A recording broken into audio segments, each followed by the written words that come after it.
What's up, guys? Helen here. Today I want to talk about that weird feeling I get in the pit of my stomach when Hulu feeds me an ad like this. Bullying. The Me Too movement against sexual Toxic harassment. masculinity. That's right, advertising. But make it woke. Woke advertising has become an increasingly omnipresent phenomenon in our media landscape. It's not enough to sell a hamburger, you gotta sell a mental health revolution.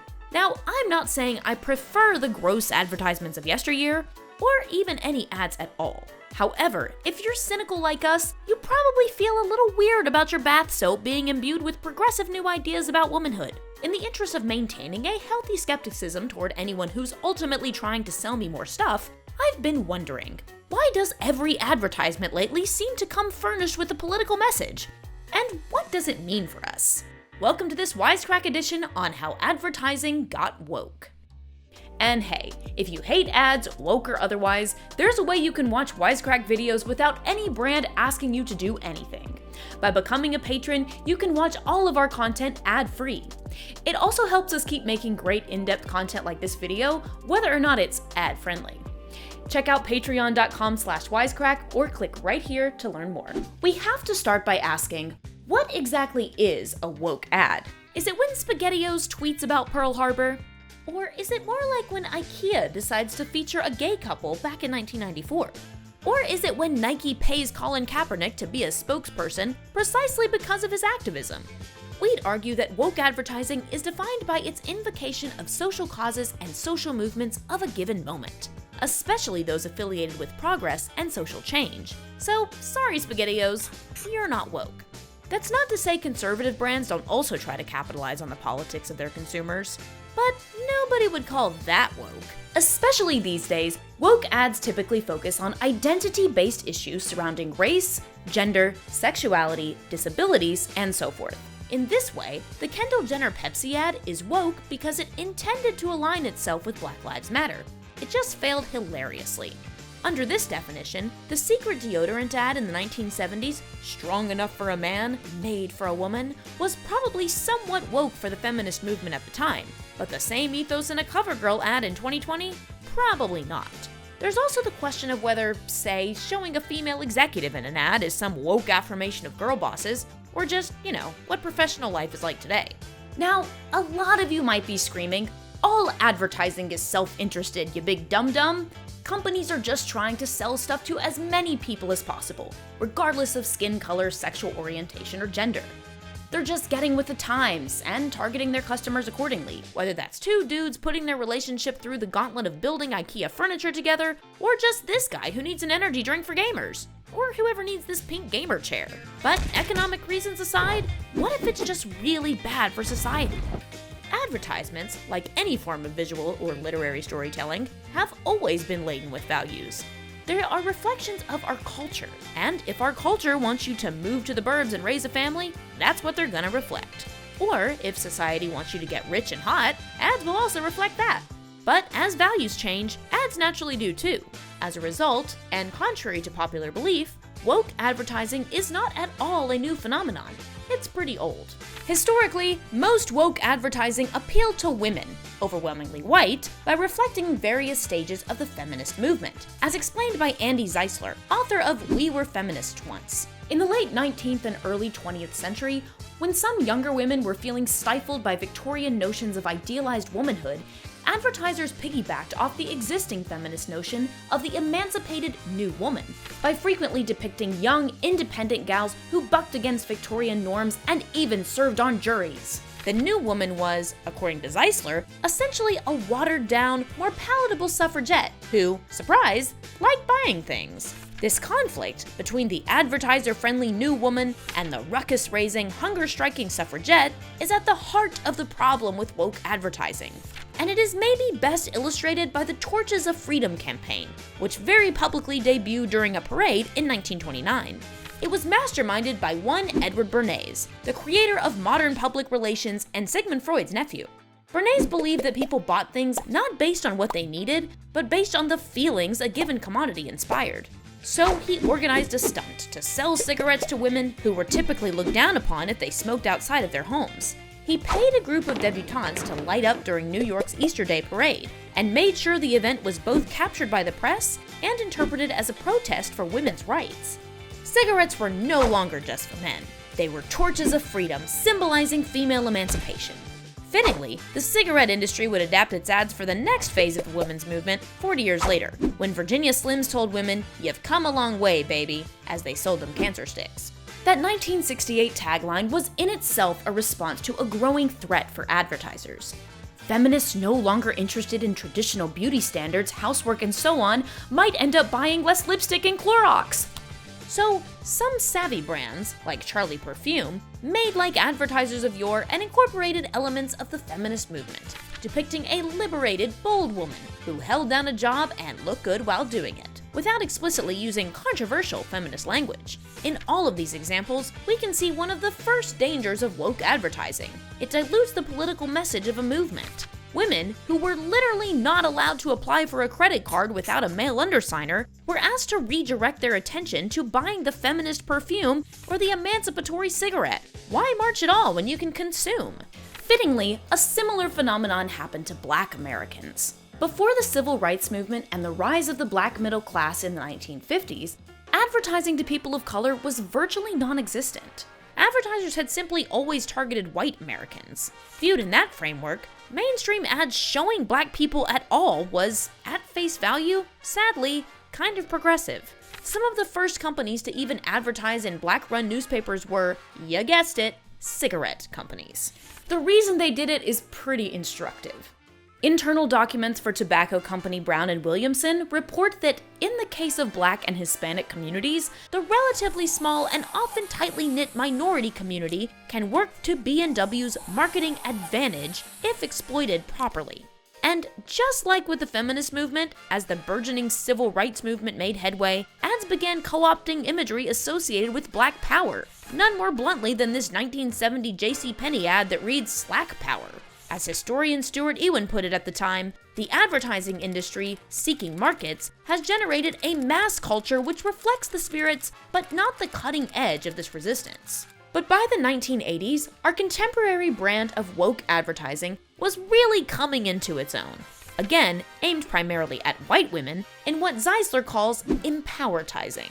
This was a time when consumer choices exploded, and consumption became elevated as a measure of liberation. As cultural historian and media critic Susan J. Douglas put it, elitism and narcissism merged in a perfect appeal to forget the political already and get back to the personal, which you might be able to do something about. Specifically, by buying those designer eyeglasses, you could change your small corner of the world. Ads would continue to capitalize off of feminist critiques of mass consumer culture, as seen in this Nike ad campaign in the early 90s. What's so interesting about this ad is the way it specifically invokes the pain of women living in a world that judges them overwhelmingly by their appearance. Rather than being judged by curves, it reads, "A woman should be judged by who she is and who she is trying to become."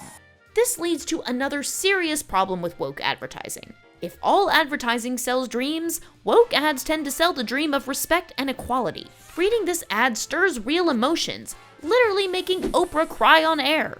Ads sell solutions, whether it's for your leaky whatever or your untoned arms. The solution Nike is selling, in this case, is the solution to sexism. You're not buying a running shoe made in a sweatshop, you're buying equality and respect. The guiding principle, shopping, but make it feminist. It's also worth noting that the feminism of Nike was anything but. As a coalition of women's groups said at the time, while the women who wear Nike shoes in the United States are encouraged to perform their personal best, the Indonesian, Vietnamese, and Chinese women making the shoes often suffer from inadequate wages, corporal punishment, forced overtime, and/or sexual harassment. Women weren't the only group being targeted by woke advertising at the turn of the century, though. The aforementioned IKEA ad was only the first of many active campaigns by corporations to court so-called queer dollars. As author Alexandra Chasen explains in her book Selling Out, such courting of the queer market was said to signal an end to homophobia. This can most visibly be seen in the rise of everything rainbow in recent decades, an effective co-opting of the rainbow flag designed by gay activist Gilbert Baker in the late 70s. everything from rainbow underwear to rainbow Instagram images to rainbow Chipotle burritos purport to celebrate queerness, while really elevating the simple act of buying shit. Walk is, and always will be, extra. As Chasen puts it when describing rainbow clothes, the reduction of politics to style implies that consumption can amount to political change. Attempts to imbue advertising with woke messaging became increasingly more explicit throughout the 2000s, best exemplified by the ubiquity of "this is what a feminist looks like" shirts, which litterized the notion that buying the right thing signals your commitment to the cause of women's rights. And in the past 5 years, as feminism has become increasingly less taboo, advertising that co-opts feminist language has become all but ubiquitous. That's not surprising. Woke advertising generally supports the status quo, with risk-averse corporations typically choosing to piggyback off of existing social change rather than furthering it. In this lens, it's no surprise that Beyoncé's 2014 feminist VMAs moment was followed by an explosion of brands evoking feminism. Queen Bee made it safe, and advertising followed. What's really interesting about these ads is that they have nothing to do with the product, and everything to do with exploring the pain and oppression women and girls face. Dubbed #femvertising for their purportedly feminist messaging, these ads almost guaranteed to tug at the heartstrings. This is already a reason to be wary. Remember Edward Bernays. It's not about the product, it's about the way the product makes you feel, and if these sanitary napkins make you feel sad for the way your 12-year-old self was pigeonholed, you're more likely to buy them. Perhaps after seeing the rampant success of femvertising, corporations have in recent years begun to explicitly draw on Black activism for inspiration. A Procter & Gamble ad from 2017 shows several Black parents talking to their children about the racism they will inevitably encounter. It concludes by imagining a world where such conversations are not necessary.